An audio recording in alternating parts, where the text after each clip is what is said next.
중국 지도자들이 말씀을 들고 앞에 설 때 꼭 하는 말입니다. 지금 한국에서 중국어 배우는 열풍 웬만한 중국어 다들 잘 하시더라고요.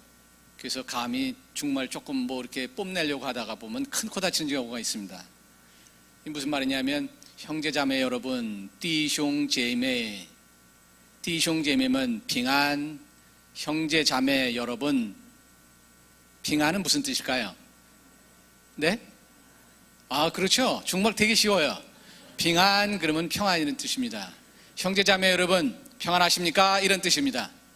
그러면 제가 띠숑제매면 빙안 그러면 여러분들은 앉아있는 형제자매들은 빙안이라고 화답하는 것입니다. 한번 해볼까요? 띠숑제매면 빙안. 아유, 대단하네요. 중앙교회가 선교를 잘하는 이유를 제가 알겠습니다.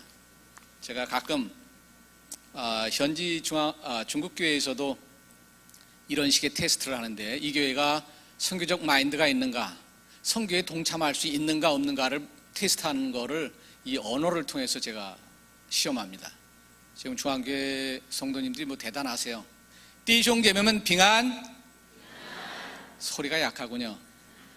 어쩌면 계속해서 이어지는 예담3 때문에 많이 피곤하실 텐데, 제가 뒤늦게 알았습니다. 예담3이 있다는 것과 예담3 사이에 수요 예배가 있다는 것을.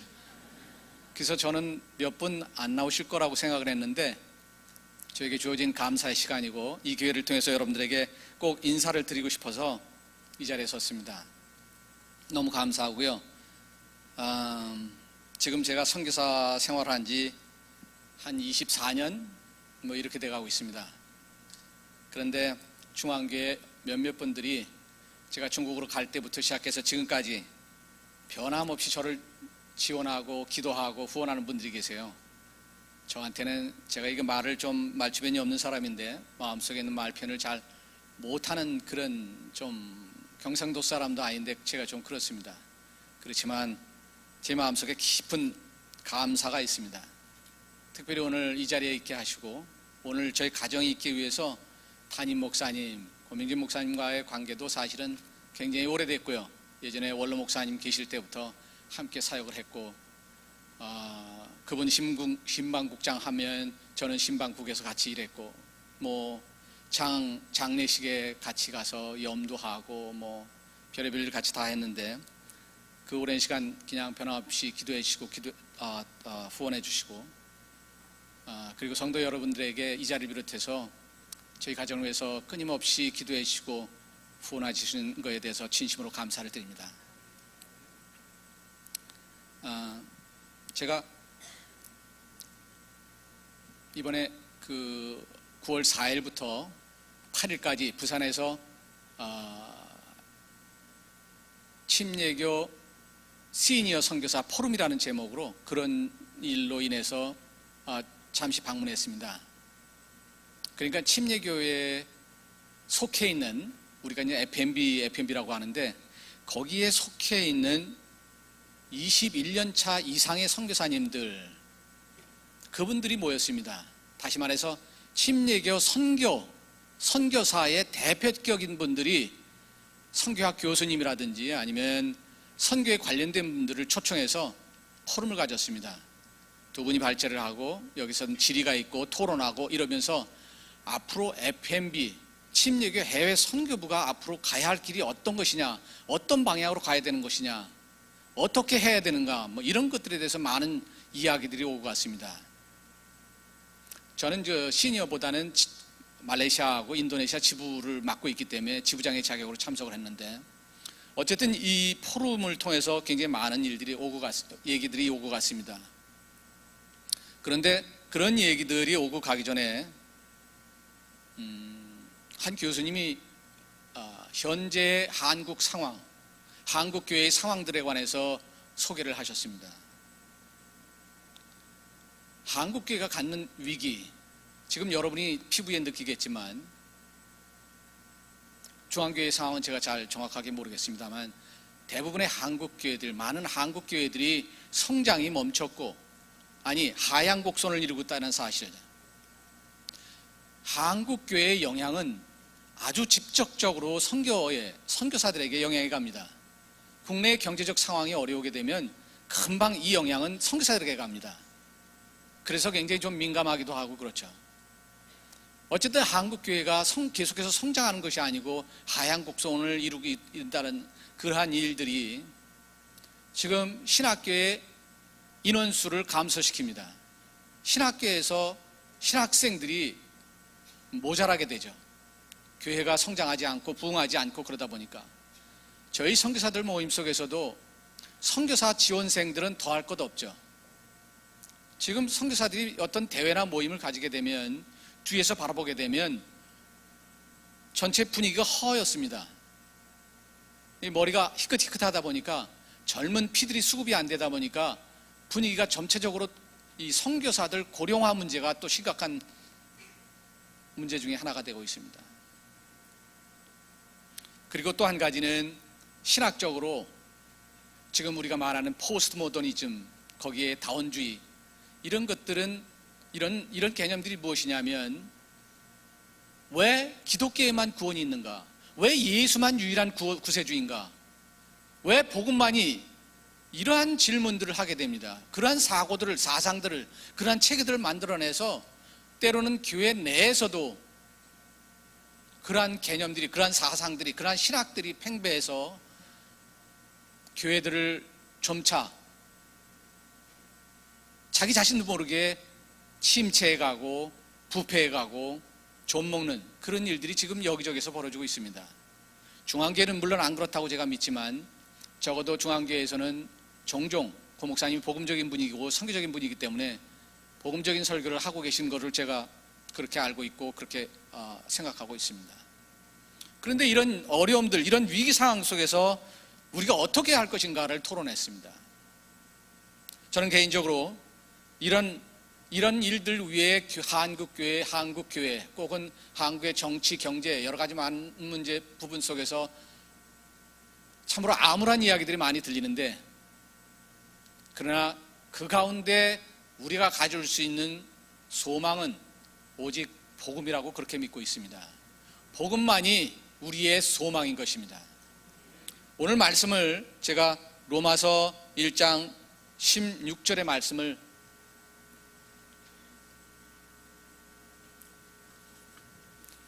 갖고 잠시 여러분에게 함께 복음에 관해서 말씀을 잠시 나누려고 합니다. 내가 복음을 부끄러워하지 아니하노니 이 복음은 모든 믿는 자에게 구원을 주시는 하나님의 능력이 됨이라.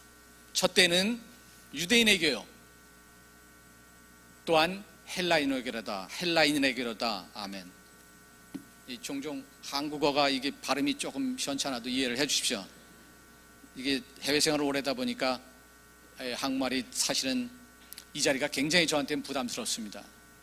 한국어로 설교한다는 게 얼마나 어려운지 전에는 몰랐습니다.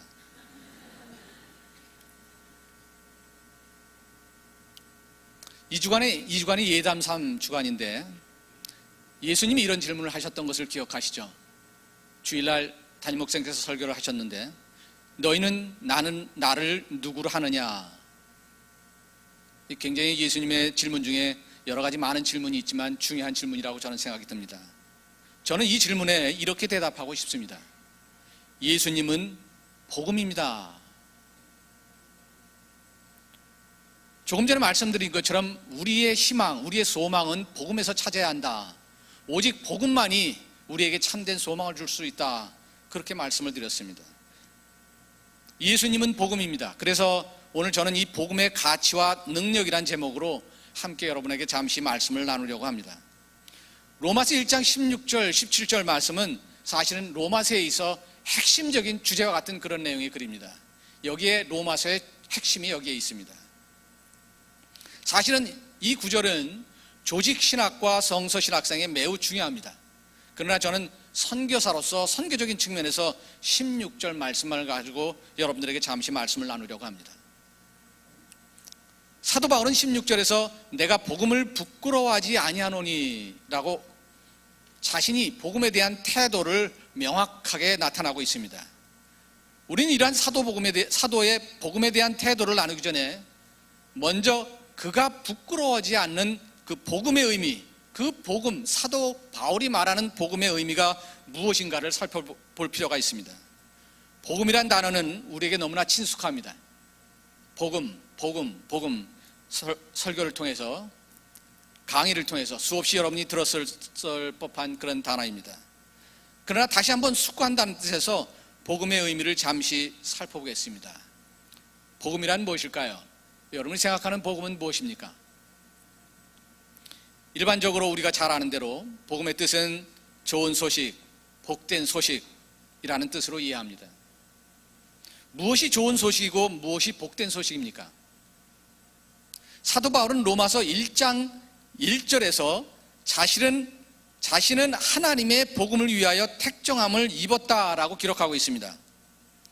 바울은 복음이 단순한 복음이 아닌 하나님의 복음이라는 표현을 썼습니다.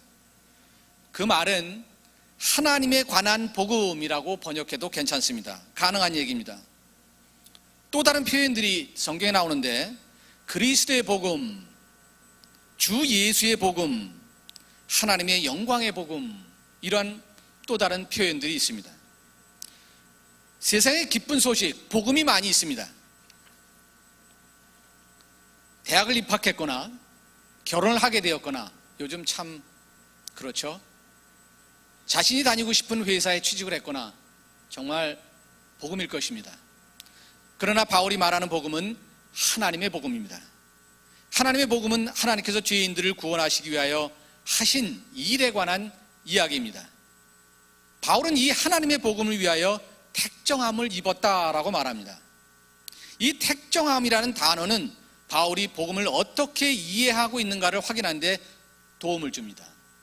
이 존 몰이라는 분이 이 택정함을 입었다라는 말을 이렇게 설명합니다. 자기에게 복음 전파에 방해가 되는 모든 관심 및 애착의 속박들이 산산이 부서졌으며 그 대신 복음이 자기를 사로잡았음을 의미하는 것이다. 이 존 몰이라는 분에게 있어서 택정함이라는 단어는 어떤 사람이, 특별히 사도 바울이 택정함을 입었다, 택정함을 받았다라고 할 때 복음 전파에 방해가 되는 요소들, 이것이 내적이거든 외부적이거든 모든 것들이 산산이 부서졌다. 그리고 이제는 그에게 있어서 오직 첫째도 복음, 두 번째도 복음, 세 번째도 복음, 오직 복음만이 남아있는 것입니다. 다메섹 도상에서 예수를 만난 이후 바울에게 있어서 가장 의미 있고 가치 있는 것이 복음이었다, 그런 뜻입니다. 그가 복음에 사로잡혀 있습니다. 그가 복음에 사로잡혀 있다라는 뜻입니다. 바울은 2절에서 이 복음은 이렇게 시작합니다. 이 복음은 하나님이 선지자로 말미암아 그의 아들에 관하여 성경에 미리 약속하신 것이라. 이 아들로 말하면 육신으로는 다윗의 혈통에서 나셨고 성결의 영으로는 죽은 가운데서 부활하여 능력으로 하나님의 아들로 인정되셨으니 곧 우리 주 예수 그리스도시니라. 이 복음은 라고 하면서 복음의 배경적 설명을 사도 바울이 하고 있습니다. 이 복음이 어떻게 형성되었는가, 그 과정을 설명하고 있는 것입니다. 4절에서 이 성취된 복음, 죽은 자 가운데서 다시 살아나신 바로 우리 주 예수 그리스도, 그분이 바로 복음의 결과, 복음이라는 뜻으로 말씀드린 것입니다. 쉽게 간단히 말씀을 드리면 약속이 있었고 그 약속이 하나님의 오묘하신 능력으로 성취되었다라는 뜻입니다. 여기에 짧은 두 구절, 세 구절, 구 구절에 기독교의 위대성 중에 하나인 역사성이 나옵니다. 복음은 어느 순간 한시적으로 있다가 없어지거나 일시적으로 생겨났거나 어느 순간에 하늘에서 떨어진 것이 아닙니다. 긴 역사 속에서 수많은 사람들의 피와 땀에 의해서 나아진 결과가 복음입니다. 이 역사는 우리에게 매우 중요한데 기독교에 있어서 이 역사성은 매우 중요합니다. 왜냐하면 역사는 사실, 진실, 이런 것들을 포함하고 있기 때문에 그런 것입니다. 복음은 역사성을 가지고 있는 그러한 결과물입니다.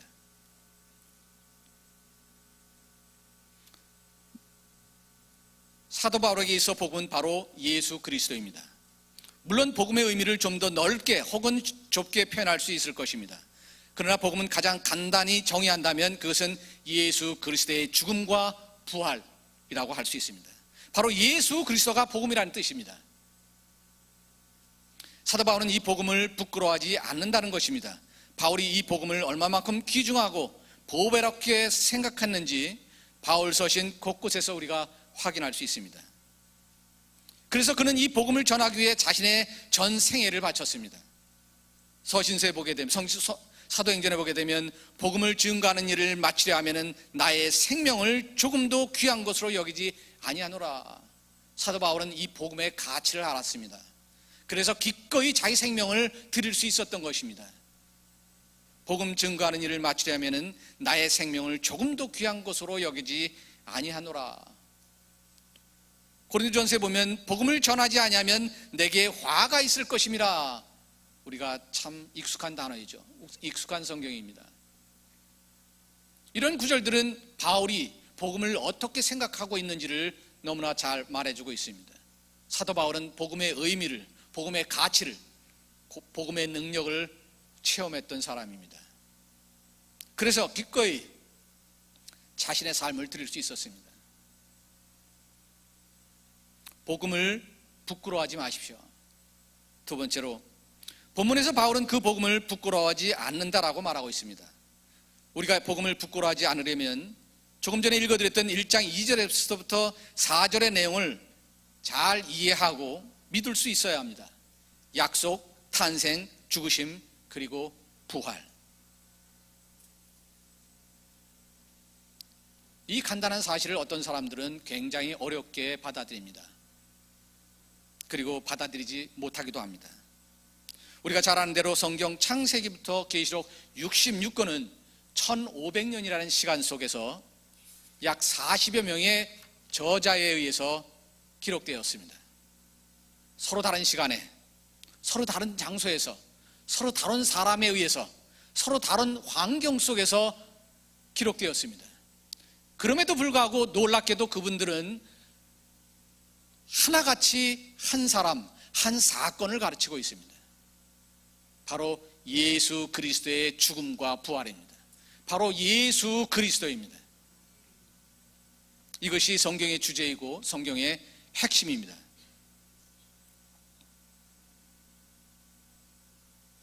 그분의 죽으심과 부활하심, 그것을 우리는 복음이라고 말하고 있는 것입니다. 사도는 이것을 부끄러워하지 않는다라고 말하고 있습니다. 내가 복음을 부끄러워하지 않는다라는 말씀은 부정적입니다. 로이드 존스는 동일한 문장을 긍정적인 측면에서 번역했습니다. 나는 그 안에 있는 것이 영광스럽다. 나는 그 안에 있는 것이 영광스럽다. 복음을 부끄러워하지 않는다라는 뜻.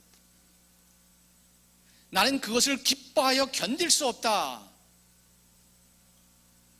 또 내가 그것을 생각할 때마다 긍지로 오싹해진다. 이것이 내가 복음을 부끄러워하지 않는다라는 뜻입니다. 또 다른 신학자 핸드릭스는 그 문장을 나는 기회를 얻어 복음을 전하는 것이 그것을 매우 자랑스럽고 기쁘게 여긴다라고 번역했습니다. 알포드라는 분이 계신데 바울이 내가 부끄러워하지 않는다라는 말을 좀 더 구체적으로 쉽게 당시 로마 문화 상황에 맞게 풀어 이렇게 설명했습니다. 비록 너희의 도시가 로마가 세계의 여주인이라 할지라도, 너의 황제들이 신으로 숭배를 받는다 할지라도, 내가 성대함, 화려함, 승리들로 의기양양하다 할지라도, 그럼에도 나는 내가 전하는 복음에 비천한 듯한 출발을 부끄러워하지 않는다. 이분은 이것이 바울이 말하는 부끄러워하지 않는다의 의미라고 설명하고 있습니다. 왜냐하면 복음은 구원을 주시는 하나님의 능력이기 때문에 그렇습니다. 우리는 얼마나 많은 순간 복음을 부끄러워하는지 모릅니다. 바울은 그 복음의 가치와 권능을 알기에 비록 천하를 통치하는 나라일지라도 또한 그 나라의 황제라 하여도 복음의 필요함을 알고 있었던 것입니다.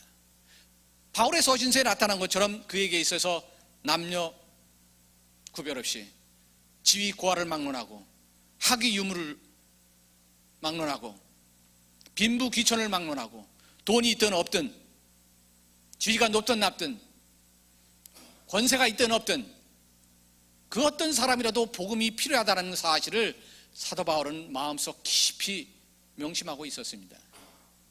그래서 그는 누구를 만나든 때를 얻든 못 얻든 복음을 전할 수밖에 없었습니다. 실상 용기와 권위를 숭상하는 로마적 상황 속에서 십자가는 패배이며 수치였고 부활은 황당한 것이었습니다. 사도 바울은 고린도전서 1장 23절에서 이와 같은 당시의 상황을 기록하고 있습니다. 우리는 십자가에 못 박힌 그리스도를 전하니 유대인에게는 꺼리는 것이요 이방인에게는 미련한 것이로되. 이러한 상황은 어쩌면 오늘 이 시대에도 동일하지 않나라는 생각을 합니다. 하지만 그것은 하나님의 뜻이었습니다. 바울은 그것을 하나님의 비밀, 그리스도의 비밀, 복음의 비밀이라고 합니다. 우리는 이 거룩한 비밀에 너무 익숙해져 버려 처음 복음을 받을 때의 감동을 잃어버린 것은 아닌지, 주위 환경이나 사람들의 화려함 때문에, 높은 권세 때문에, 높은 학력 때문에, 많은 돈 때문에 복음을 담대하게 전하지 못하지는 않은지. 마지막으로 복음은 하나님의 능력입니다. 바울은 이 복음을 부끄러워하지 않는다라고 말합니다. 왜냐하면 구원을 주시는 하나님의 능력이 되기 때문에 그렇습니다.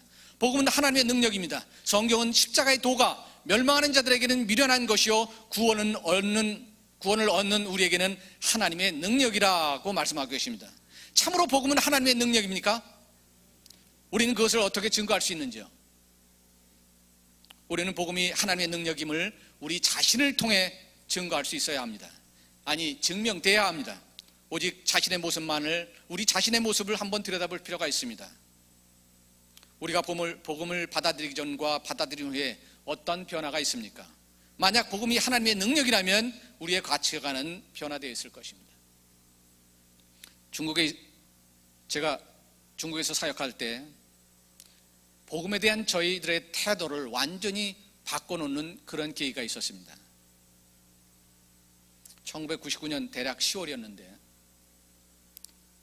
저희는 하남성 정주라는 곳에, 중국을 잘 아실지 모르겠지만 북경 아래로 쭉 내려가다 보면 북경을 감싸고 있는 것이 하북성이고 저희가 있던 데가 하남성입니다. 황하강을 중심으로 해서 북쪽을 하북성, 물하자, 하자, 아래를 하남성, 하남.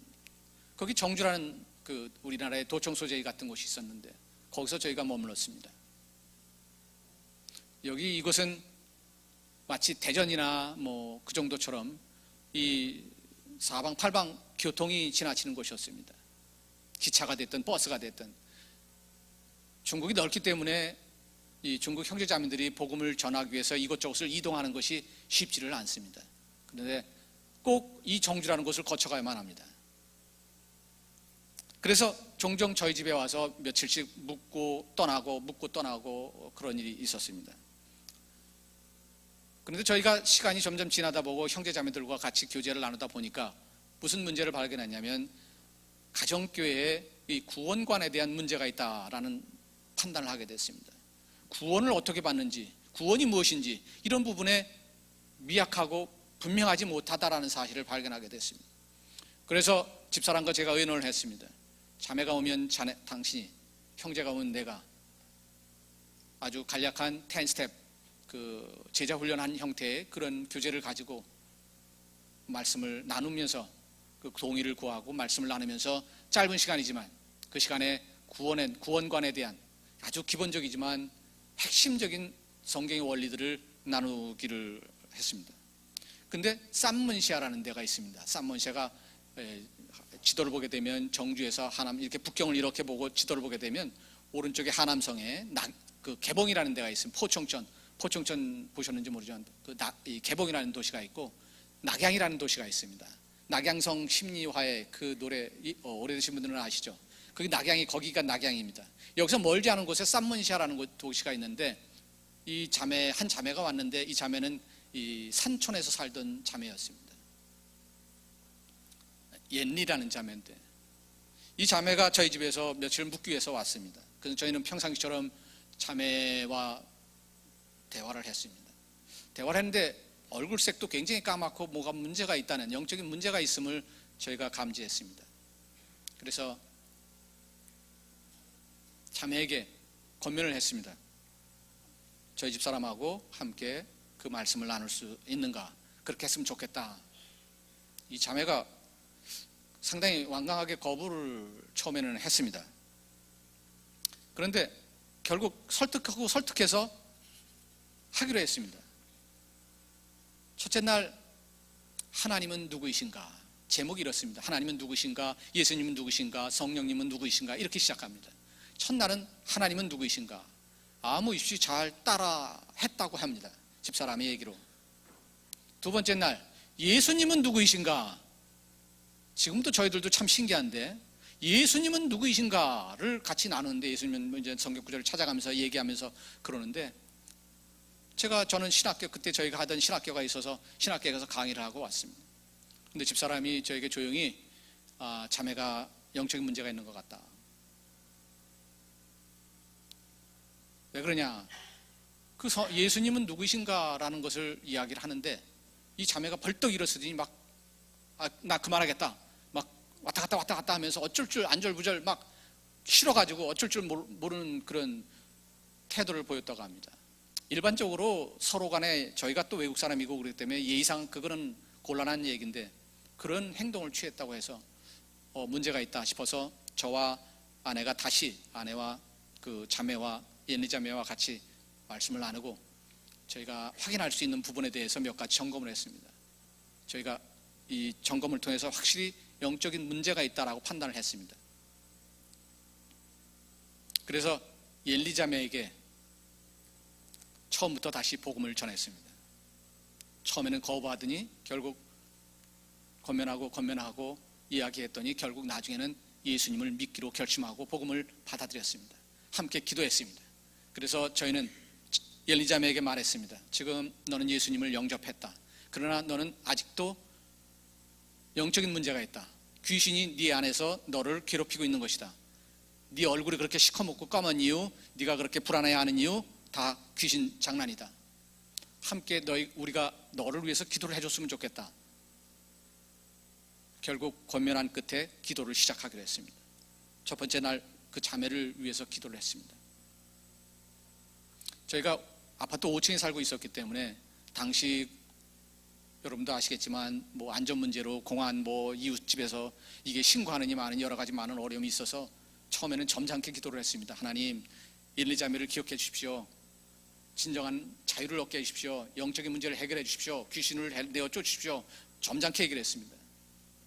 근데 전혀 반응이 없었습니다. 저희들의 마음이 조바심이 났습니다. 이거 아무래도 이거 안 되겠다 싶어가지고 아내와 상의를 했습니다. 두 번째 날 저희들이 이제 목소리가 좀 더 커졌습니다. 지금부터 우리 이렇게 결정을 했습니다. 이웃집에서 뭐라고 했든 뭐 신고가 들어가든 안 들어가든 이 하나님의 딸이 마귀에게 포로가 됐다는 것은 말도 안 되는 일이다.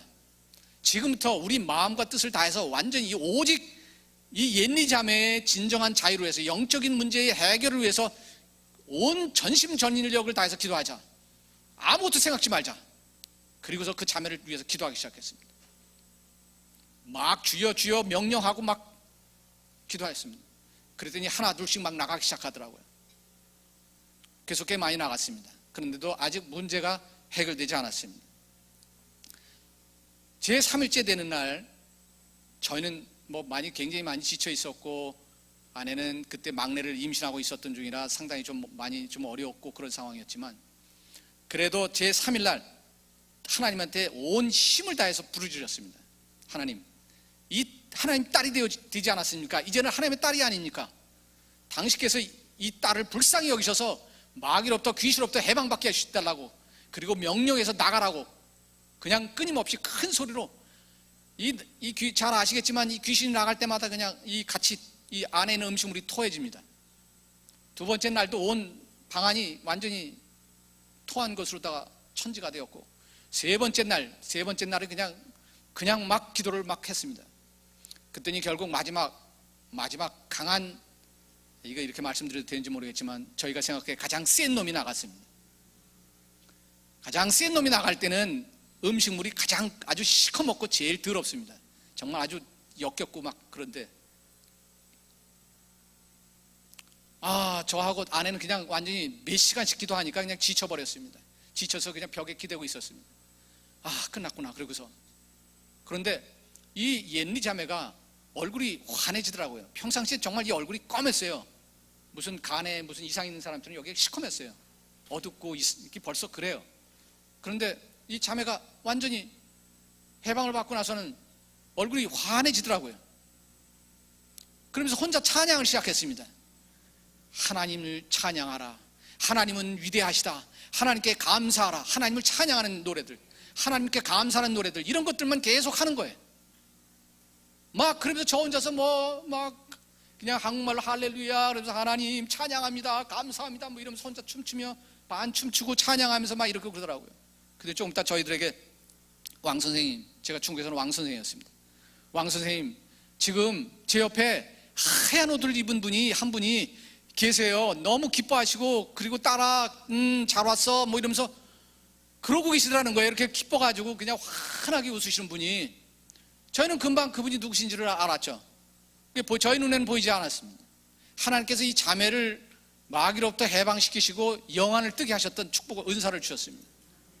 그래서 이 자매가 그 영의 세계를 보는 것이에요. 그러니 지금 그분이 그렇게 있고 방 안에 그 상황 속에서 저희들은 저희들이 절대로 그 자매가 이거를 꾸며서 이렇게 얘기를, 그거는 불가능한 일입니다. 그 상황이. 이 자매는 예수님뿐만 아니고 안에 천사들이 왔다 갔다 하면서 노래하고 이 나팔 부고 우리말로 그냥 난리가 났대요. 찬양하고 기뻐가지고. 그래서 제가 집사람하고 저희는 완전히 지쳐서 누워있는데 마음은 굉장히 평안하고 감사하고 그랬습니다. 그 모습을, 이 놀라운 광경을 보면서 참 신기하기도 하고, 천사가 어디 있는 거지? 예수님이 어디 있는 건지? 우리도 좀 좀 눈을 보여줬으면 얼마나 좋을까 싶은 생각도 드는데, 그러나 그 자매가 지금 전혀 그 얼굴색 변하거나 태도나 이런 걸 봐서는 한 점 거짓 없는 고백이었습니다. 너무나 감사하고 기뻐하고 찬양하고 그런 것들이. 그래서 제가 그때 확실한 게 있었습니다. 이게 복음이로구나. 이게 복음의 능력이로구나. 이게 복음의 능력이었습니다. 복음은 이러한 힘을 가지고 있습니다. 처음 시작할 때 우리의 소망이 복음에 있다고 하라는 까닭은 이 사회의 어지러움, 정치적으로 경제적으로 이 숱한 많은 암울한 소식들, 이야기들, 사람이 변하지 아니하면 이 문제들 해결 안 됩니다. 제도를 아무리 바꿔놔도, 규정을 아무리 바꿔놔도 사람이 변하지 아니하면 이 나라는 변하지 않습니다. 사람이 변할 수 있는 유일한 방법, 그것은 복음입니다. 그때 누가복음 15장 7절이 말씀이 떠올랐습니다. 내가 너에게 이르노니 이와 같이 죄인 하나가 회개하면 하늘에서 회개할 것 없는 99을 인하여 기뻐하는 것보다 더하리라. 이런 걸 알면서도 왜 이렇게 복음을 전하지 않는지 모르겠습니다. 왜 그렇게 복음을 부끄러워하는지 모르겠습니다. 저는 그때 한 사람이 구원을 받을 때, 한 사람이 마귀로부터 해방받을 때 예수님이 얼마나 기뻐하시는지를 깨달았습니다. 제 사역의 태도가 달라졌습니다. 그때부터. 물론 지적인 동의로 성경을 통해서, 설교를 통해서 그런 지적인 동의가 있었지만, 실제로 제가 체험하면서 제 마음과 사역의 태도가 완전히 바뀌어져 버렸어요. 누구도 복음이 필요하다. 누구도 복음이 필요하다. 누구도 복음이 필요하다. 한 사람이 구원받을 때, 한 사람이 구원받을 때 그 놀라운 광경을 저는 체험을 했습니다. 이것은 우리가 복음을 전해야 할 가장 중요한 이유 중에 하나일 것입니다. 이 복음은 세상 모든 사람들에게 들려져야 합니다. 굳이 대사명을 이야기하지 않는다 해도 이 기쁜 소식은 모든 사람들에게 들려져야 합니다. 그런 의미에서 바울이 이야기하고 있는 것처럼 우리는 다 빚진 자입니다. 바울은 헬라인이나 야만인이나 지혜 있는 자나 어리석은 자에게 다 내가 빚진 자로다 라고 고백합니다. 그것은 사도 바울 한 사람만의 고백이겠습니까? 그동안 복음을 전하기 위해 달려왔고 또한 이 복음을 전할 사람들을 훈련하는 데 힘썼습니다. 제가 선교사 생활한 지 이미 20여 년이 넘어가는데 13년을 중국에서 지도자 양성훈련, 목회자 양성훈련을 했습니다. 그리고 말레이시아 페낭에 가서 지금까지 11년을 목회자 양성과 선교사 양성훈련 이런 것들에 힘써왔습니다. 이제 마지막 남은 단계로 중국 선교사 훈련에 매진하려고 합니다. 현재 많은 선교 전문가들이 땅끝까지 복음을 전파하는 그런 사역에 중국 가정교회에 기대를 많이 걸고 있습니다. 어쩌면 여러분들 중 이미 들어서 아실지 모르겠지만 Back to 예루살렘, 10만 정병설 이런 것들이 다 중국 가정교회에 연관된 내용입니다. 수많은 선교단체들이 중국 교회를 바라보고 있습니다. 근데 제가 2005년에 추방을 당했습니다. 그러니까 10여 년 못 들어가다가 작년하고 올해 한번 해보자. 그리고서 들어가 봤습니다. 그랬더니 뭐라고 그런 사람이 없더라고요. 그래서 제가 들어가기 시작했습니다. 저희가 있는 신학계에 분교가 굉장히 많이 있는데 앞으로 계속 다니면서 강의를 해야 할 필요가 있기도 하고, 특별히 제가 지금 선교사 훈련에 관심이 많기 때문에 북경, 사천성, 성도, 쿤밍, 절강성, 원조, 타이조, 항저 굉장히 많은 중국을 참 많이 다녔습니다. 선교사 훈련하는 곳을 찾아다니면서 상황을 보려고. 그런데 한 말씀 드린다면, 한 가지로 요약해서 말씀을 드리냐면 이게 신학 훈련하고 선교사 훈련이 구분이 없습니다. 왜냐하면 이 사람들이 선교에 대한 개념이 없기 때문에 그렇습니다. 이분들이 이구동성으로 하시는 말씀이 있어요. 선교사 훈련 중요성 알아, 필요성도 알아. 그런데 내가 선교사 훈련을 받은 적도 없고 선교 경험도 없는데 이거 선교사 훈련 누가 해? 네가 와서 해라. 현실적으로 신학계에 매여 있기도 하지만 중국을 다시 들어가서 좀 여러 가지 어려움이 있습니다. 그래서 제가 지금 기도하고 있습니다. 중국에서 선교사 경험이 있는 사람들을 네트워킹 시켜서 함께 하나의 그룹을 만들어서 선교사 훈련하는 일에만 전적으로 함께 동역할 것을. 하드웨어는 중국 지도자들이 하게 됩니다. 소프트웨어는 저희들이 합니다. 가서 가르칠 뿐만 아니고 선교사 훈련의 방향성이나 목적, 앞으로의 나아갈 길들 이런 것들은 저희들이 해야 합니다. 지금 이런 것들을 놓고 기도하고 있습니다. 그래서 CMTS라는 이름을 한번 줘봤는데 나중에 줘보니까 이 중앙교회도 CMTS인가 뭔가 하나 있더라고요. Chinese Missionary Training Support. 이 일을 지금 남은 생애 동안 하려고 지금 기도하고 있습니다. 여러분의 기도가 필요하고요. 함께 이를 위해서 기도해 주시면 대단히 감사하겠습니다. 말을 마치겠습니다.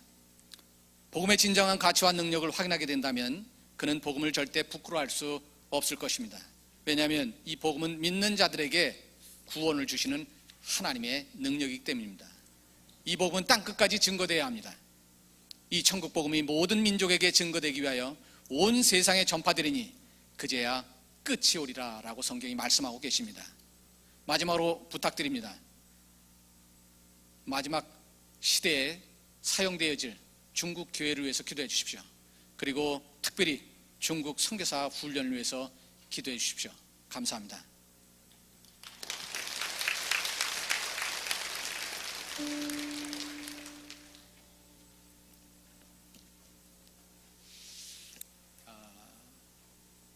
축복하고 기도하면 되나요? 같이 기도하겠습니다.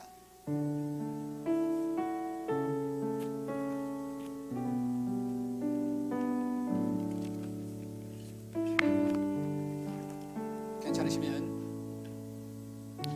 괜찮으시면 제가 조금 아까 부탁드린 CMTS 선교사 훈련 서포트, 훈련 지원 이 부분에 대해서 지금 중국교회의 선교사 훈련이 매우 중요합니다.